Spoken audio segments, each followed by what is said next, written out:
সৃষ্টি প্রভু আবার তোমাতে পড়াই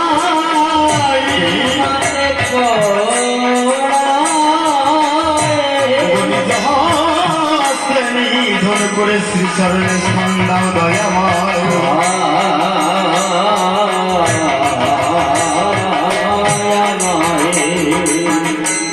তরুণীশ্বর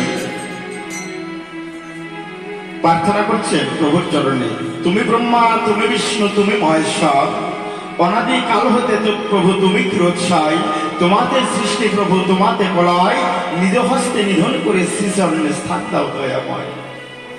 এদিক অন্তর্যামী রামচন্দ্র অদূর হইতে ভক্তের আশীর্বাদ করছেন, কি বলে, ভক্ত যদি হয়ে থাকো তুমি একজা আশীর্বাদ